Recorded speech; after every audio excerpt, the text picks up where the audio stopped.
Patut diduga ada orang yang ingin memecah belah kami yang tadinya berdelapan dari 12 untuk kemudian sudah berhasil dipecah dua, ya. Kemudian yang 6 ini mau dipecah lagi sehingga nanti mungkin tinggal 3 atau tinggal 1. Lah kalau saya mau dipecah apapun, kalau saya masih tetap berani kalau saya. Saudara, jika sebelumnya kubu Roy Suryo sangat yakin jika Jokowi berupaya agar kasus ijazah ini tidak sampai ke pengadilan, kini faktanya Jokowi justru mengaku jika forum pengadilan sangat ia nantikan untuk membuktikan keaslian ijazahnya. Kita bahas bersama dengan kuasa hukum Roy Suryo, Bung Ahmad Kozinudin, dan juga Sekjen Projo, Bung Freddy Damanik, yang keduanya sudah hadir di studio Kompas Petang. Selamat sore, Bung Kozin. Selamat sore. Sore, Bung Yasir. Bung Freddy. Saya ke Bung Kozin dulu nih. Boleh. Ya. Apa yang disampaikan Pak Jokowi ini seakan-akan menjawab keraguan tim Anda yang berkali-kali yakin bahwa Jokowi ternyata takut ke pengadilan. Respon Anda? Saya justru meyakini apa yang kami yakini itu makin menggumpal, karena apa yang disampaikan Saudara Joko Widodo itu mengandung kontradiksi. Setidaknya yang pertama, kontradiksi dengan visi politiknya bahwa dia butuh forum pengadilan, sehingga semestinya yang harus dia sampaikan adalah tidak ada maaf dan saya tunggu kalian di pengadilan. Kenapa demikian? Karena setelah dirinya memberikan maaf kepada 2 orang DHL dan ES, ternyata follow up tindakan hukumnya adalah restoratif justice, sehingga keduanya di SP3. Barang yang sudah SP3 itu tentu tidak akan mungkin sampai ke pengadilan. Artinya kalau dengan cara yang sama dia kemudian memberikan maaf, terjadi permaafan, lalu semua tersangka akhirnya di SP3, artinya itu kan bertentangan dengan visi untuk membawa ke forum pengadilan. Artinya sebenarnya Jokowi sedang berusaha untuk menghilangkan forum pengadilan itu dengan memberikan maaf jika nantinya ditindaklanjuti dengan restoratif justice dan penghentian. Yang kedua ada lagi, kontradiksinya adalah dengan pernyataan sejumlah relawannya. Relawannya selalu menyatakan bahwa khusus untuk 3 orang, Roy, Rismontiva, itu tiada maaf bagi ketiganya karena ketiganya menjadi sarana untuk sampai ke persidangan. Tapi tadi statementnya semua bisa atau berpotensi diberikan maaf walaupun secara hukum itu diserahkan kepada penyidik. Nah, artinya kalaupun nanti secara hukum diserahkan pada penyidik ketika terjadi permaafan, itu kemudian akhirnya juga restoratif justice semua. SP3 semua berarti tidak ada forum pengadilan. Tapi yang perlu saya tegaskan bahwa tawaran ini sebenarnya tidak relevan. Kenapa? Tawaran memberikan maaf itu jika sebelumnya ada yang minta maaf. Dan orang yang minta maaf itu jika ada keinsafan, ada kesalahan. Klien kami tidak pernah memiliki kesalahan, bahkan merasa benar berjuang karena sedang mengungkap masalah bangsa. Dan yang paling penting, tidak pernah ada permintaan maaf dari klien kami kepada Saudara Joko Widodo. Oke, tanggapan dari Bung Freddy. Ya, saya rasa untuk konteks ini bahkan di dalam banyak hal selama beliau memimpin juga, Pak Jokowi itu tidak pernah ada kata takut, tidak pernah ada kata gentar. Jadi dan statement beliau itu juga konsisten, ya. Sejak awal dia bilang dia akan tampil, akan hadir di persidangan, akan menunjukkan bukti-buktinya. Kalau maaf itu juga dia konsisten sejak awal, selalu secara pribadi akan selalu memaafkan kalau ada yang minta maaf. Tetapi tetap juga konsisten bahwa memang untuk persis yang dibilang Bung Kozinudin tadi, ya ini kan ada 2 klaster ya. Nah, klaster kedua ini sedang berproses, ya sudah segera nanti akan kami percaya akan P21 dan memang tidak akan ada penyelesaian apapun itu secara baik-baik dan kekeluargaan yang akan menyelesaikan untuk restoratif justice untuk teroris. Oke, tapi tadi Anda bilang Pak Jokowi berani untuk menyampaikan itu di pengadilan, tapi kalau kita lihat ada beberapa hal yang disampaikan oleh kubu Roy Suryo, terutama Roy Suryo, bahwa kubu mereka beberapa kali sering diteror supaya terima restoratif justice. Apakah ini seakan memang betul ada upaya supaya kasus ini tidak sampai bergulir pengadilan? Ya, pertama itu kan kata Roy Suryo. Yang kedua, kalaupun itu Kenapa kalau kata Roy Suryo Anda tidak yakin begitu? Nggak percaya, saya nggak percaya omongan Roy Suryo. Yang kedua, kalaupun itu benar, siapa yang ngomong? Apakah orang-orang yang sering tampil ya dalam hal ini membela Pak Jokowi khusus kasus ijazah palsu ini, karena kami tahu persis ya kami ini ya satu suara satu statement bahwa memang tidak ada RJ buat teroris ini, dan itu juga atas tentu arahan dari kami dorong Pak Jokowi dan kami sudah membicarakan itu bahwa memang tidak ada RJ untuk teroris, itu clear. Kalau masalah maafkan itu urusan pribadi. Oke. Ya, kenapa kami relawan ya? Persis ini kan proses hukum. Proses hukum itu ya, ini kan tujuan hukum itu ada 3. Ya, pertama keadilan. Ini proses hukum ini harus memberikan keadilan bagi Pak Jokowi yang kami anggap dia sebagai korban di sini. Yang kedua, asas kemanfaatan hukum. Ini kemanfaatan hukum publik. Ya, masyarakat harus bisa melihat ini proses transparansi ini sehingga ini menjadi pembelajaran bagi publik bahwa tidak setiap orang gampang-gampang menghujat, menghina, memfitnah itu. Berarti, yang ketiga yang terakhir ini, ini kepastian hukum.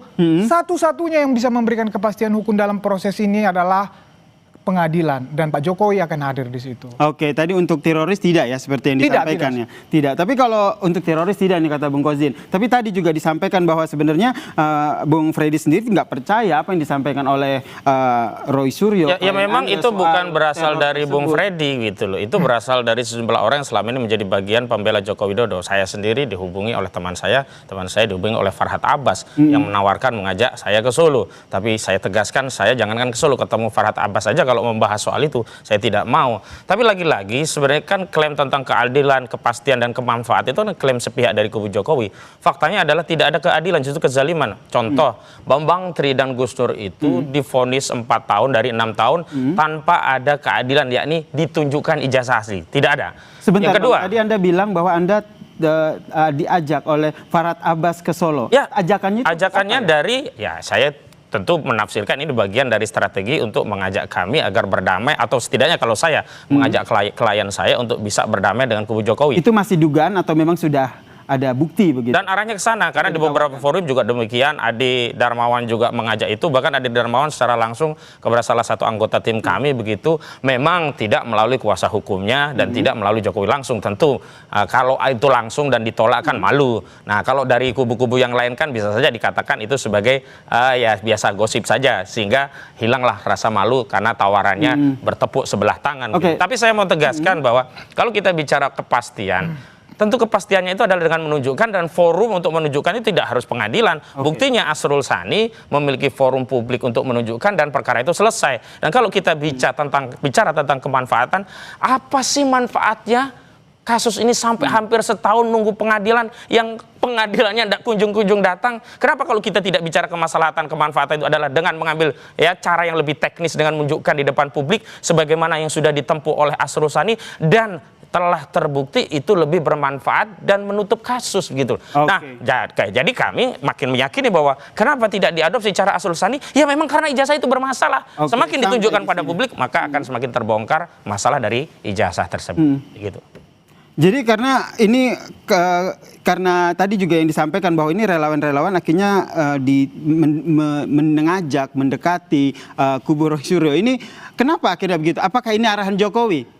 Saya kemarin ketemu dengan Farhad, ada Kurniawan, tidak ada pembicaraan itu. Kalaupun ada itu, ini aja kita ngomong-ngomong. Udah, sebentar, karena kan saya tengahi dulu, karena apa yang disampaikan oleh Bang Kozin ini misalnya bertolak belakang begitu apa yang disampaikan oleh Freddy. Misalnya kan Farhad Abbas kan videonya tersebar itu di bandara, misalnya dengan siapa itu kemarin salah satu juga lah tersangka digoda-goda, ayo ke Solo seperti itu. Kemudian juga kan misalnya kita dalam obrolan, udahlah ikutin itu Bang Egy, ayo datang ke Solo, kan begitu itu. Tetapi secara prinsip bahwa relawan bahkan meminta Pak Jokowi tidak ada RJ untuk teroris ini untuk kepentingan yang 3 tadi itu. Ya, itulah makanya. Dan alasannya apa tidak untuk ketiga itu? Gini loh. Misalnya kami atas nama relawan, contoh ini kemarin, ada relawan yang menunjukkan, saya itu bela Pak Jokowi sejak tahun 2014, itu tanpa pamrih, ini bukti transfer saya pribadi. Sehingga kalau Pak Jokowi dituduh, difitnah, saya merasa dirugikan. Oleh karena itulah kami membela Pak Jokowi di dalam kasus ijazah ini. Karena kami percaya 1.000 triliun lebih 100 bahwa ijazah Pak Jokowi itu asli gitu loh. Sehingga kami die hard membela Pak Jokowi bukan hanya dalam hal ini gitu Banyak loh. sekali presentasinya ini. Iya, Di sisi lain Bang Fauzi juga bilang begitu bahwa ijazah Pak Jokowi ini Sebenarnya kan sederhana saja. palsu. Sebenarnya sederhana saja. Semestinya Joko Widodo jujur saja, dia banyak masalah sehingga ingin mengakhiri masalah ini. Kalau Apa dia ingin, masalahnya? ya misalnya diseret dalam kasus haji dan haji itu kan masalah. Belum kasus-kasus korupsi yang lain banyak yang menunjuk Joko Widodo. Nah, artinya kalau memang sudah capek ya. Kan dia yang bikin masalah, bikin laporan. Ya dia bisa bikin cabut, selesai, dia delik aduan. Tetapi sekali lagi memang dia ingin mencabut itu dengan legitimasi bahwa ijazahnya tadi menjadi asli saat dicabut. Jadi apa? Adanya perdamaian. Dia butuh legitimasi perdamaian seolah-olah ketika berdamai ada yang meminta maaf. Ketika meminta maaf seolah-olah ada pengakuan bahwa ijazah tersebut asli. Nah itu yang dia ingin dilegitimasi ijazah tersebut dengan permaafan dan perdamaian tadi. Bukan melalui putusan pengadilan. Karena dia juga tahu kalau sampai putusan pengadilan akan banyak yang dikorbankan. Saya juga UGM pasti akan dikorbankan karena nanti akan dikuliti di forum tersebut begitu. Kemudian saya juga tertarik apa yang disampaikan oleh Bung Roy Suryo begitu, mengatakan bahwa ada upaya paksa orang tidak dikenal agar mereka menerima restoratif justice. Iya banyak. Seperti apa itu? Karena begini ya. Seolah-olah kalau di restoratif justice itu mereka akan lepas dari ancaman pidana, ancaman penjara. Padahal memang tidak ada ancaman penjara. Pertama, RRK ya, Kurnia ya, yang Rizal Fadilah, Rustam Effendi, dan Kurnia. Itu nggak ada risiko penjara. Kenapa? Dengan KUHP yang baru, ancaman pidana 160 KUHP 28 ayat 2 Undang-Undang itu sudah di bawah 5 tahun dengan konversi KUHP yang baru. Artinya apa? Mereka bisa tarung ke pengadilan sampai inkrah tanpa ada resiko di penjara. Kenapa? Karena tidak ada kewenangan penyidik untuk menahan. Nah memang akhirnya mereka ingin memecah belah dengan apa? Seolah-olah yang RRK ini bisa dikeluarkan, ditinggalkan RRT Roy Rismontiva. Dan mereka mau berkonsentrasi di situ. Dan saya tegaskan bahwa RRK dan RRT itu bersatu. Mereka tidak akan meninggalkan dengan cara misalkan seperti kemarin Egy Sujana, Damai Hari Lubis. Itu kan pengkhianat bagi kami. Jadi gitu. tim Anda tetap kekeh ya bahwa ada orang tidak dikenal, ada teror, ada ajakan untuk restoratif. Dan ada yang dikenal, bahkan ada yang dikenal. Meskipun dari Bang Freddy bilang bahwa itu bukan ulah dari teman-teman ya memang nggak mungkin lah. Ada yang di panggung depan, ada yang panggung belakang, itu biasa. Gimana Bang Freddy? Ya saya nggak tahu kalau memang kawan-kawan itu seperti itu. Tapi kemarin saya ketemu sama orang-orang itu, kita satu suara bahwa tidak ada restoratif justice, tidak ada perdamaian untuk teroris ini. Ini memang harus sampai ke pengadilan. Kalau memang sampai ke pengadilan, memang kalau Pak Jokowi sendiri kan ingin sampai ke pengadilan menjadi forum untuk membuktikan keaslian ijazahnya. Lalu kenapa pada saat pengadilan di persidangan Citizen Lawsuit di Solo kemarin Pak Jokowi tidak hadir? Loh itu kan forum yang berbeda. Beliau di situ ya melalui CLS yang sebelumnya sudah meskipun 3 kali pemanggilan ini ya? Ya bukan, itu kan pihak beda. Kemudian tidak ada Pak Jokowi gitu di situ dipanggil sebagai saksi. Tidak ada seperti itu. Itu gugatan perdata. Ya, lawyernya memang bisa membuktikan melalui misalnya bawa barang bukti. Tetapi barang bukti itu sedang disita di pengadilan. Kan begitu. Artinya secara strategi hukum kalau memang lawyernya itu bisa aja itu kerugian buat dia. Tetapi memang barang-barang bukti itu ijazahnya dan lain-lain itu kan berada di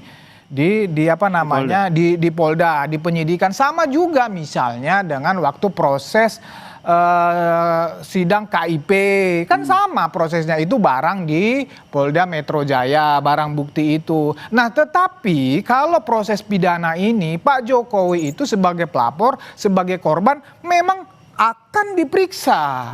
Nah, seiringan nanti dia diperiksa, maka nanti jaksa yang sebagai pihak mewakili negara, mewakili Pak Jokowi akan membuktikan itu nanti di depan persidangan. Nanti Pak Jokowi akan ditanya, benar ini ijazah Anda, terus dan seterusnya. Nah, itulah forum yang tepat memang. Jadi pengadilan akan menjadi forum untuk Jokowi buka-bukaan soal ijazah. Sudah pasti nggak sih? Itu hipokrit saja. Karena begini, kalau forumnya itu pengadilan, tidak butuh forum pengadilan pidana.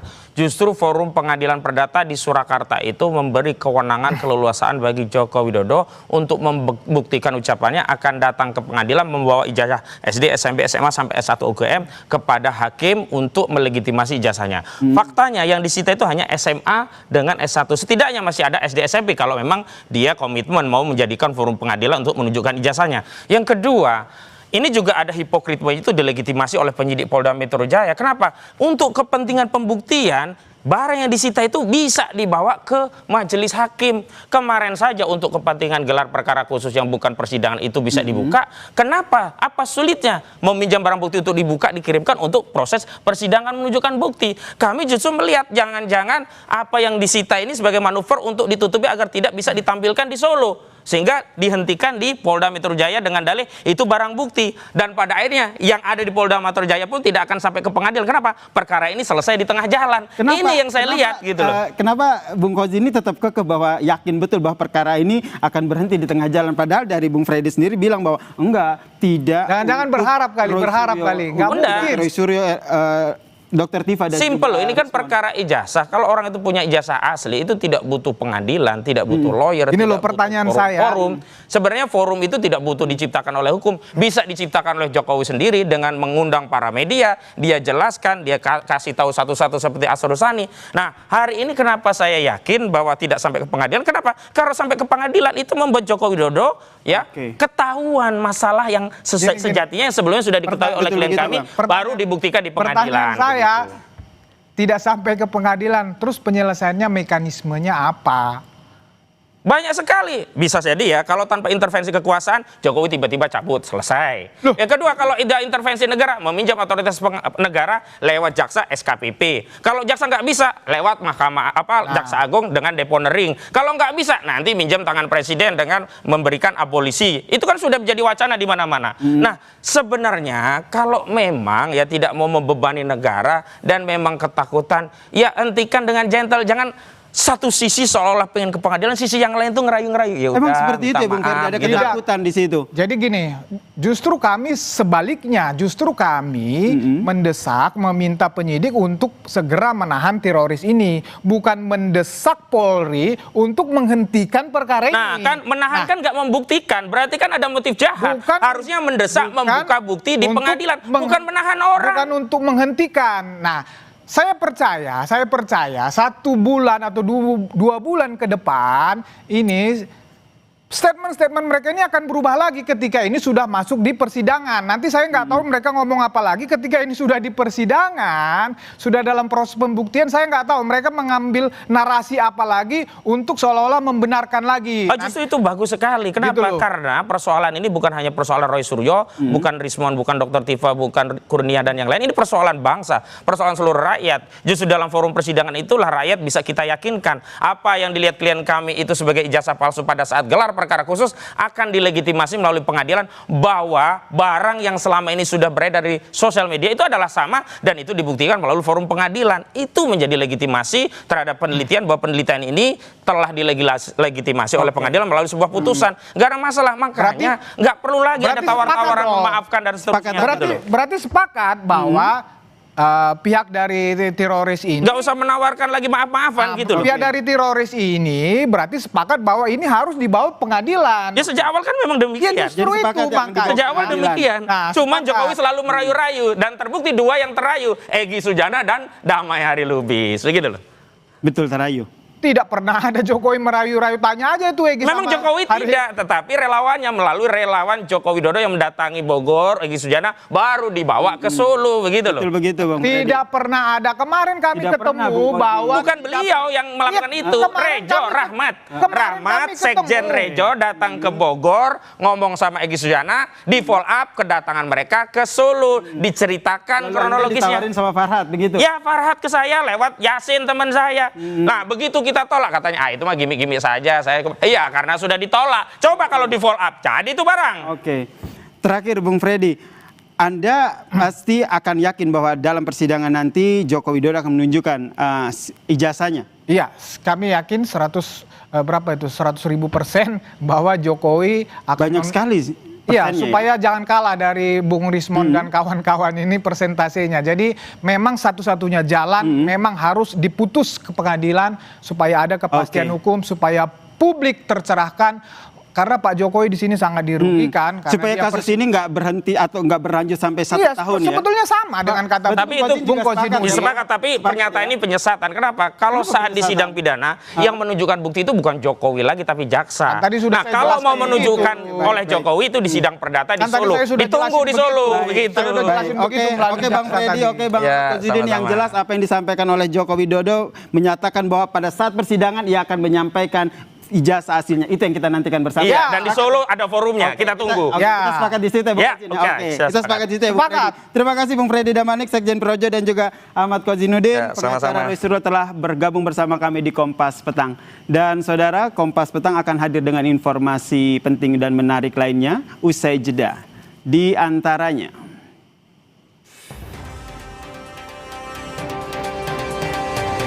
Kapolda Daerah Istimewa Yogyakarta menonaktifkan Kombes Edi Setianto Erning Wibowo dari posisinya sebagai